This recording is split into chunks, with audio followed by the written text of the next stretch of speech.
here again with another wrestling review. This time it's WWE Main Event from August 3rd, recorded before Raw this week in Houston, Texas, and some of you might have got it released August 4th, depending where you live in the world. So now that Triple H has fully taken over creative duties as in charge of all of TV shows now, we should be able to tell the difference all the way down the main event here. And the first thing we see is definitely something new. So Omos makes his way to the ring to start this week's episode of Main Event, accompanied by MVP, of course. This will be the first ever match on Main Event for Omos, who Vince McMahon seemed to like because of his size, but maybe Triple H might not be as big of a fan as the very inexperienced Omos. So wrestling on Main Event can sometimes seem like a demotion for people, especially like an Omos 7-foot giant, never been on Main Event anymore. Triple H now comes in and all of a sudden he's on Main Event. So a lot of people like Ciampa and stuff like that are now getting new hope with Triple H taking charge. But some people like Omos are going to be almost demoted under Triple H. So Omos having his first ever Main Event match here.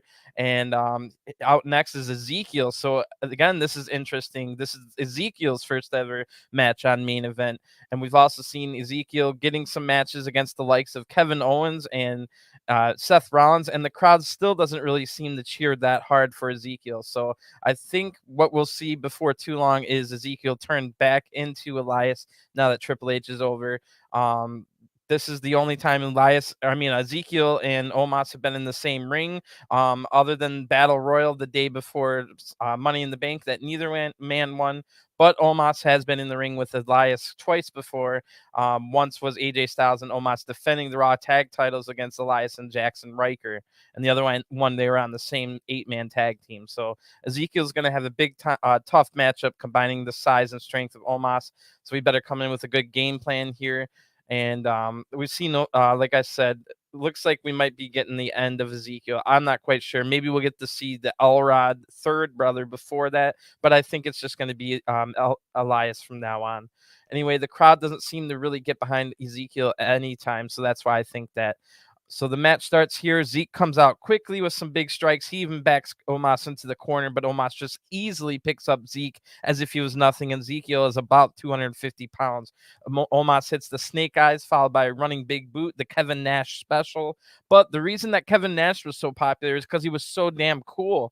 And that's something that Omos really needs to work on, just trying to be as naturally cool as possible. Right now, Omos kind of comes off as a dweeb, even though he's 7 foot tall. He just kind of seems like, I don't know, that not that cool of a guy.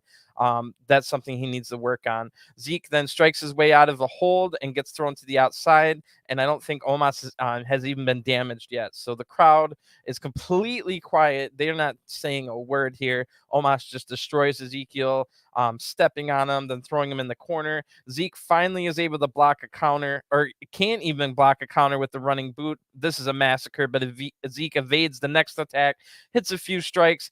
Omos gets a goozle applied, but Zeke counters the choke slam with a knee strike to the jaw. And this just angers Omos, who wasn't even really that damaged by it. Omos hits the choke bomb for the 1-2-3, and the winner of this match by pinfall is Omos.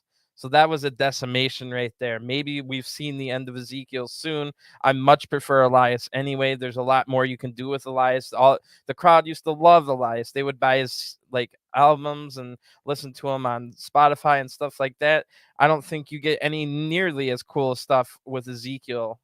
The character Ezekiel. So this was a decimation. Omos is probably still going to have a job, but if Ezekiel doesn't turn into Elias, then he might be out of a job. Anyway, if you're new to Main Event, it's mostly a recap show. So I'll just kind of quickly recap over all the big happenings that happened this week, since it's important anyway. Right after that, we see Bianca Bel-Air retaining at Summerslam against Becky Lynch, where Becky got injured in the match early on, but kept fighting for about 20 more minutes. She hurt her shoulder. After the match, Bayley returned after a year-long injury, bringing Dakota Kai and Io Sky, the former Io Shirai, now named Io Sky, with her. That's awesome. 2 people making their debuts along with returning Bayley. And this made Becky stand side by side with her mortal enemy for a year, Bianca Belair. Then on Raw, Becky said she had to leave and heal her injury, and Bianca and Becky made up after their year-long feud. But before Becky could leave the building, she was attacked by Bayley, Dakota, and Io. And then we see a great match later on in Raw between Bianca Belair and Io Sky. Eventually, Bayley and Dakota Kai interfered, causing Alexa Bliss and Asuka to come help, and the match was ruled a no contest. After that, we see a video talking about the legacy of the United States title, and then we see the ending of the 2 triple threat match on Raw. The winner later to fight for the number 1 contendership to the U.S. title later. So we also see highlights of that match, which was Ciampa defeating AJ Styles. So now next week, Ciampa will fight Bobby Lashley for the United States title, which should be a great match. Then we saw some highlights from SmackDown. It was the good old-fashioned Donnybrook match where Drew McIntyre defeated Sheamus to become number 1 contender to the WWE and Universal titles and will challenge Roman Reigns at Clash at the Castle, the first UK pay-per-view event in 30 years. Now, I just kind of spoiled it if you didn't see it, but we see highlights from main event of SummerSlam where Roman retained the title against Brock Lesnar in an epic last man standing match. Nobody will ever forget this match. The ring almost tipped over on its side, and it took help from the Usos for Roman Reigns to beat Brock Lesnar. Also, Theory did try to cash in, but Lesnar took him out too, and before he could even cash in. So Roman is now the champion. Drew McIntyre is the number 1 contender, and Theory still has the briefcase from Money in the Bank. So it's time for our second and final match tonight on Main Event. Shelton Benjamin comes out first, and we have not seen Shelton all of July. He last appeared on Raw in June in the Last Chance Battle Royal for the Money in the Bank spot. Before that, Shelton has only wrestled on Main Event since the beginning of April, having about 4 Main Event matches. So Shelton beat his opponent tonight, T-Bar, back in the Main Event on Main Event on April 4th. After that, Shelton lost 2 tag team matches along with Cedric Alexander, who has since formed his own tag team with Mustafa Ali instead of Shelton. So now Shelton will be on his own unless he allies with Ali and Alexander. But for now, Shelton is alone. We saw T-Bar team with Tozawa on Main Event last week in a losing effort to the aforementioned Ali and Alexander tag team. And this will be the 21st match that T-Bar has had on Main Event this year. He's only appeared on 2 matches on Raw in 2022 in that same amount of time. One of them was that same Last Chance Battle Royal that Shelton was in, and the other was a 40-second loss to Omos. So T-Bar definitely looking to make a step up. And we do know that T-Bar is liked by Triple H when he was Dominic Dijakovic in NXT. So maybe T-Bar will be one of the few people, not few, but one of the people that might be benefiting Triple H being in charge now. Something to keep an eye on as we go further in the Triple H era. T-Bar said something along the lines of he didn't want to ever team with Tozawa ever again. And the gold standard Shelton Benjamin now comes out. What a legend here. One of the best in his day, but never even came close to the WWE title, which is a shame. Shelton did go to Japan, becoming Shelton X Benjamin as part of Suzuki-gun, and he did really good over there in Japan for a long time. Now he's been back in WWE for quite a few years, and I would love to see them do something with him before he retires. They tie up and they start the match here. Shelton is able to use his technique to match the strength and size of T-Bar, but T-Bar takes advantage right after that with some big strikes. This seems to wake up Shelton, who fights back and throws T-Bar right out of the ring. T-Bar shows some good agility, however, and Shelton's able to take him down anyway, applying an ankle lock, and it took a little while, but T-Bar was able to get to the ropes. T-Bar again shows that he won't stay down and hits a big boot, and then knocks Shelton right over the ropes to the outside. Now we go to a quick commercial break. When we come back, T-Bar's completely in control. He gets a 2 count on Shelton. T-Bar then wears Shelton down across the ropes, trying to eliminate Shelton's athletic advantage that he has over T-Bar. T-Bar has the strength and size. Shelton has the athletic quickness and agility. So crowd's completely silent yet again as T-Bar gets another 2 count. Shelton is able to turn things around with a big back body drop, crushing the much larger T-Bar to the mat hard. Shelton then uses this time to recover and can't quite get on the attack, but the crowd wakes up now with the "Let's Go Shelton" chant. Shelton now hits a nice flurry of attacks and looks to strike pay dirt here, but T-Bar counters it with a backbreaker. That looked nasty. T-Bar now has a goozle applied and hits High Justice. It's a sit-down choke slam.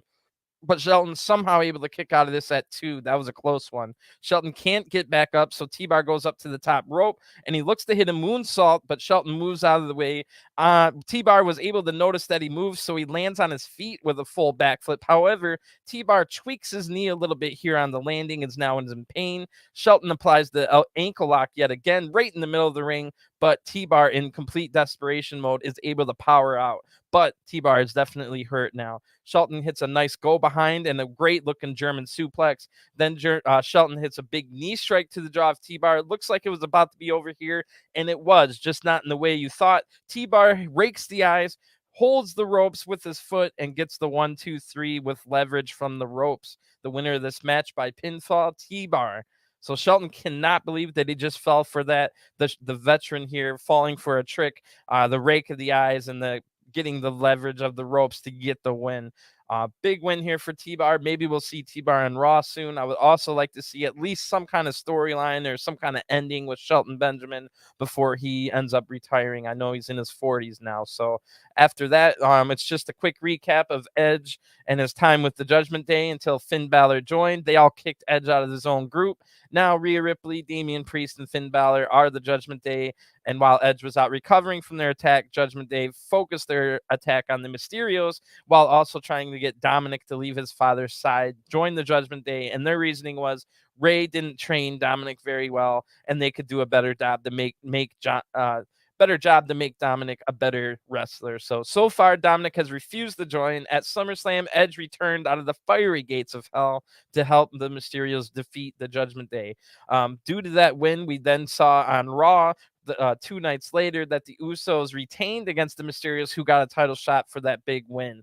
After the match, Edge accidentally speared Dominic thanks to Rhea Ripley pulling Dominic in the way of I think it was Finn Balor. So Ray only saw that Dominic got attacked by Edge and was mad. So that might mean that Edge no longer has any allies as the Judgment Day looks to close in on him 3-on-1. Let's see if Rey Mysterio can overlook that accidental attack on Dominic as we go into Raw. We got a lot of big things coming into Raw, a lot of good things in WWE going on right now. And yeah, I like I said, I hopefully Elias can come back full time and not. We don't really need the Ezekiel thing. Was fun while it lasted. Kevin Owens was really the only thing that was ever able to make the Ezekiel character even seem good. Because otherwise, you're just like, oh yeah, this guy's really the same guy, but he's saying he's his brother, and it's a one note joke. Like the joke would get old after weeks. But KO actually made the joke last over a couple months, but now a couple months have passed and the joke is completely dead. So I think it's time for Elias to come back. Elias had something new every week with a new song, or I mean, he had the same song and dance, but it was a little bit tweaked every time. So I think that's way more interesting. If Omos can continue to develop, I don't know how you continue to develop him, but maybe having Omos appear on Main Event for a while, just destroying people on Main Event, and then see if we can get a little bit better and more comfortable in the ring. If he doesn't, just get rid of him. Dominic Dijakovic, aka T-Bar, he definitely has a lot of upside. He's not too old. He's got a great combination of look, size, and agility and speed, something that's rare in people. So I think Triple H is going to use him a lot more, maybe even get rid of the T-Bar name.